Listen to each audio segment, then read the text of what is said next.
Welcome back to a brand new video, guys, and for once, instead of waking up in the rainy, wet Cotswolds, we're actually here in sunny Marbella, Spain.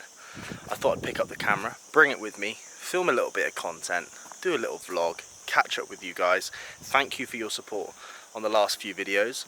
There are randomly a couple of KN, like that new shape GT, and RS3 parked up outside where we are staying in Marbella, which is like a new kind of complex thing where there's like those new, I don't know what you'd call it, essentially like an estate where they build those big estates up on the hills outside of Marbella, and they slap some lovely outdoor private pools on there. So I'll give you a tour, show you around the place, but it's a pretty cool Airbnb. We're in this one over here. Got the penthouse at the top, and I think there's like one floor in the middle, one at the bottom, and then a penthouse on the top. Pretty cool views, and I'll give you a tour. So yeah, if you come with me, I mean there's a lift, but you know, we're getting our steps in. Come up the steps, and we're here on the left. I'll put a little croc in there. They've got some pretty serious security at these places. I think they get robbed quite a lot. So the first thing to kind of show you guys, is the first kind of terrace out here, which is rather nice. It kind of fucks you off about the terrace that you've got at home and makes you think that you need to redo it. Got a lovely view.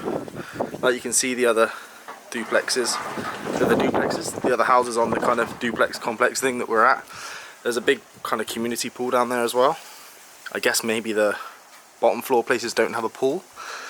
But this is like the mid-level terrace. So some sun loungers, place to eat breakfast, and a nice view of the sea. And then I'll take you through upstairs. Lovely messy kitchen, laundry room, not sure what that is, padlock door, always suspect on Airbnbs. And then bedrooms, changing rooms, there's like a nice dressing room down there. Here we go, here's the magic. We've got a nice barbecue out here, chefed up a treat last night. A lovely little sitting area, again, views for days around the back of Marbella. And up here we've got the pool, sick little pool with an amazing view, just what you need as you're doing a bit of work up here on the laptop. In here there's like, it's like a cabana, I guess you'd call it. It's quite dark, with its own like private kitchen up here, which is really, really cool.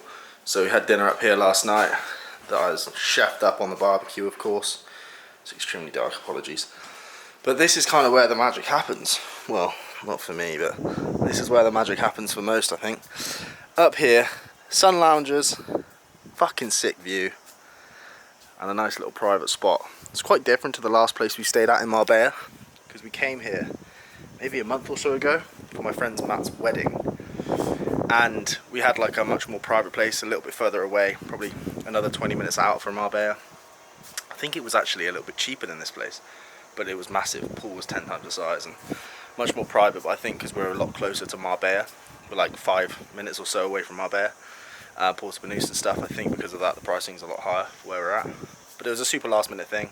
Indy's going to school next week, like starting primary school, so I just booked it on the whim, and then we actually go to London when we get back as well to celebrate Lauren's birthday. So all in all, it was a bit impulsive, but we managed to find a place which was pretty cool. The kids and the missus love it here, so all is well. And I've just been cracking on with work, doing what I do, enjoying as much time as I can, but generally trying to stay on top of business. Got meetings kind of going on, and super busy, but making it work. Right, let's run through some Q&As. I put out a story on Instagram asking for some questions, and I've got a few to run through, provide some value where I can. Don't just want to show you a random fucking villa in Marbella and call it a day. So let's go through some questions. So the number one question I've got here is, what is the main thing I can do today that will improve my success within my ecom brand? Which I think firstly is a great question. That's why it's the first one that I chose to speak about. And I think it's because a lot of people, they rush when I put up a thing like a Q&A. It's always like, how can I make more cash? How can I make more money? Blah, blah, blah, blah, blah. Realistically, if you focus on making your business better, your mindset better, your skill set better, the cash will always follow. If you're working towards purely making more cash, that is going to stunt the way that you work, and that's going to stunt your growth as a business owner. You need to be working towards building a skill set, making an impact, and building something really, really cool. So if I had to say the number one thing to focus on when building your brand that's going to help you develop more success in the short term, it would be focusing on the organic strategies behind your brand, focusing on the community, focusing on how it looks, focusing on the social proof, focusing on UGC. All of these things are extremely cheap to do. They do not cost you money to do the things that I just mentioned. But if you do them correctly, the foundations that it will develop for your brand will tenfold all your results to come. So as soon as you start using paid media, as soon as you start using email marketing, as soon as you start using SMS, because of what you've done from an organic standpoint, because of the foundations that you've set in place, because of the social proof, because of the UGC, everything that you've done organically will pay huge dividends in terms of the return you're going to get from the other strategies that you deploy. So from my point of view and from my perspective and experience, the number one thing to focus on is your organic strength of the brand. How it looks, how the UGC looks, how it feels. Does it look like an authentic brand that delivers? If yes, you're doing it right. The next question I've got is, what is it you actually do? Warehouse work, question mark. And yeah, I post a lot of the warehouse stuff up at the moment because I'm super busy with the warehouse. We've got our stock in there, we've got some clients in there, we've got some other brands in there. But the main thing that I do at the moment is run an e-com brand. It's an e-com brand that isn't drop shipped. It's an e-com brand I'm super passionate about, and I run it with a best friend of mine.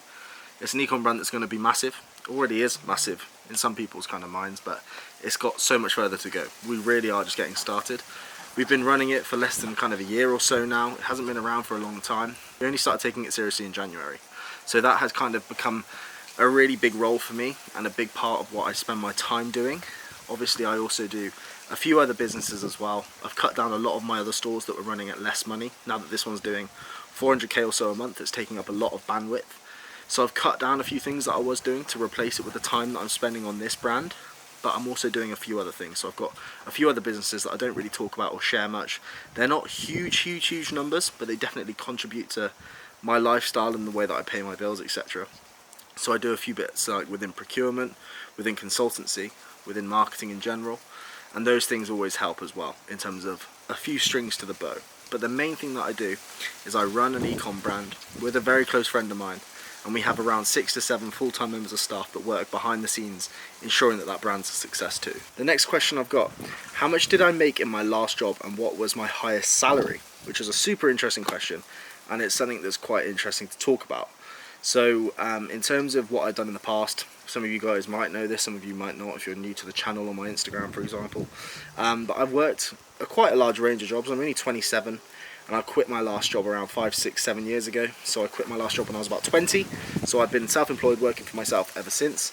The last job that I had before I quit was working for the council on the highways. I was actually working for a firm that was subcontracted onto the council, where we had like a long-term contract to work with the council.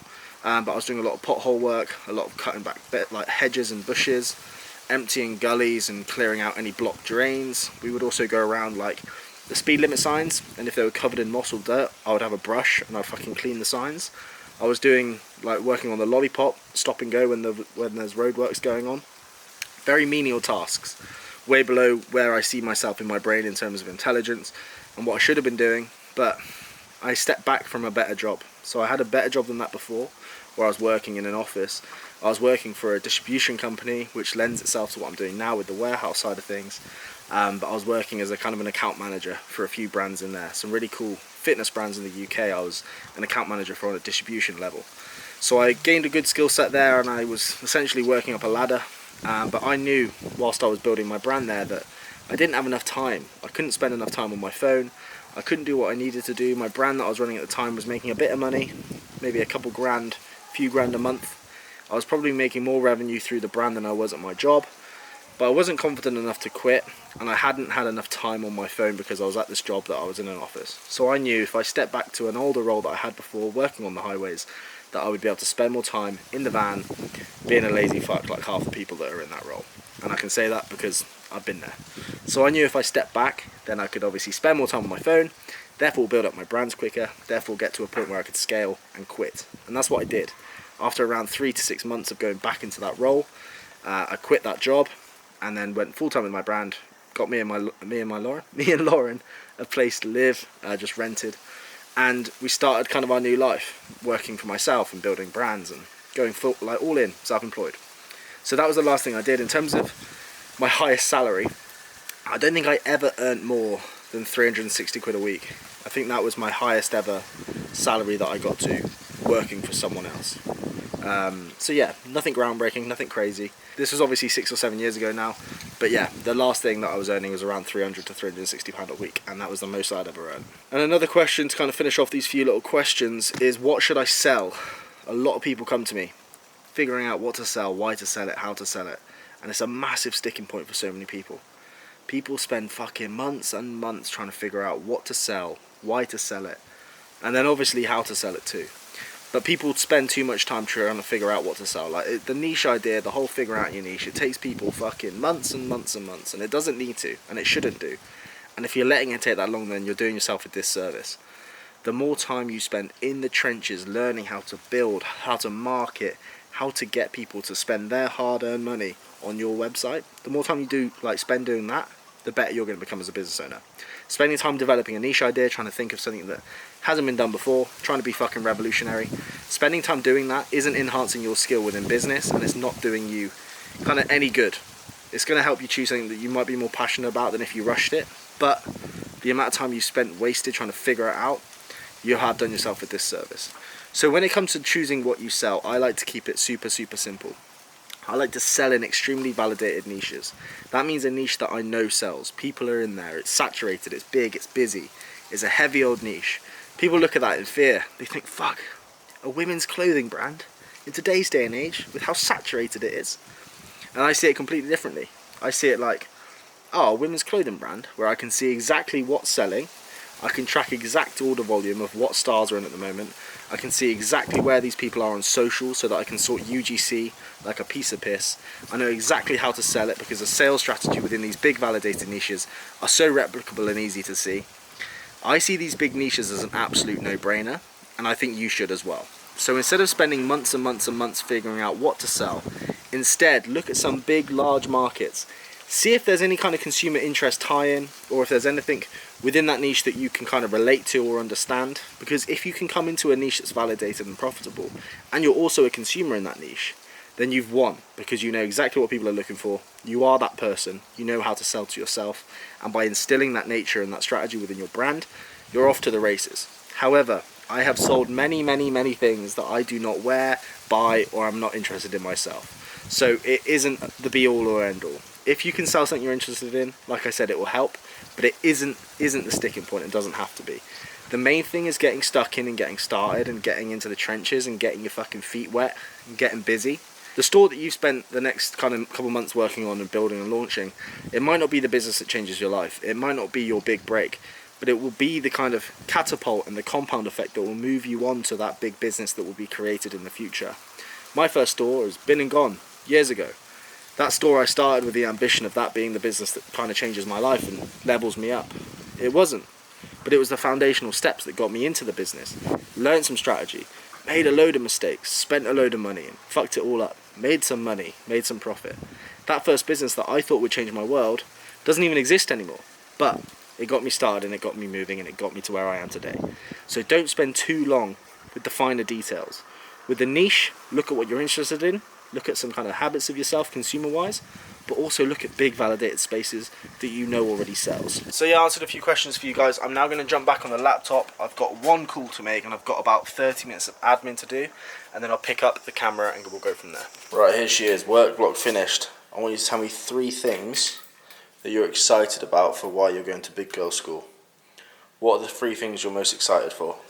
Number 1. Hot stuff. Pardon? Hot stuff. Okay, you're excited for hopscotch. Number 2? My clothes. Your clothes. So number 1, hopscotch. Number 2, clothes. What's the third? Piper, 1 second. What's the third thing you're excited for? Swimming. Swimming. Nice. Okay, this kid, she's definitely not getting private education. Right, we're just waiting for a Uber, and then we're out of here to go find some nice food in Old Town. Marbella. Pardon, Piper? Piper's got her baby under here. Very cute. Anyway, we will catch up with you in the Uber. Had an absolute shocker on the store today, but we've sent out an email that's partly saved the day. We'll probably generate 3 to 4k off that email today. Shouldn't have to do it, but sometimes Peaks and troughs, peaks and troughs.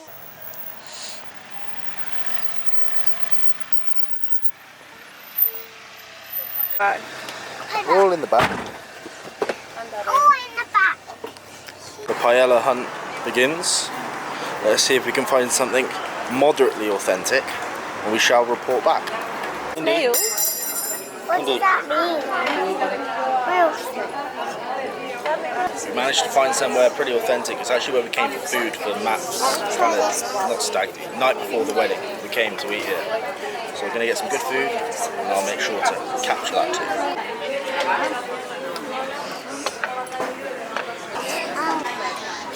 A little bit of entrecote. Okay. Fillet as well. What do you want? One raspberry. Small. What do you want, Baba? This. And then one strawberry, please. Just realised that I said we were going to go for authentic food and then ended up at a French restaurant in Spain. But it is what it is. Never actually came down to like this strip when we were here in Marbella a few weeks ago. We spent all the time in Porto Banús, which... Can I take a picture of the boat? Yeah, I'll take a picture of the boat. Which is a bit of a different vibe to this kind of Cabos-esque strip of Marbella. However, it's good for the kids, buying some shit, of course. Got some ice cream, and now chilling, and then getting an Uber back to the hotel where I've got a couple of hours work to do, and then we can call it a night. The amount of V classes that I'm fucking paying on this holiday, we should have definitely just hired one. Don't even drink, so could have literally just been driving one around. Happy end? You happy? Back in the Airbnb. I'm aware I just said hotel in the last clip, I think, but it's an Airbnb we're in. We actually just got locked out of the Airbnb, and it's fucking boiling, so that wasn't ideal. Got the code wrong on like the main security gate to get into the kind of complex thing. Phoned up the host quite late. Felt bad. Think I'll woke her up, but it is what it is. So we're now in. We're safe. We're not going to perish on the streets of Spain. And that's another vlog. Hopefully you guys enjoyed. Leave a like, comment, subscribe. Obviously plenty more videos coming your way. I'm staying super consistent with this. You'll be glad to hear. And yeah, just a little trip to Marbella. We've got another few nights here. Indy goes to school next week, so quick getaway before that happens. And reality of being a father to a primary school child, where you can't go away whenever you want, you have to wait for school holidays, etc, etc. Anyway, I'm going on, so I'll see you in the next video. Thanks for watching, peace.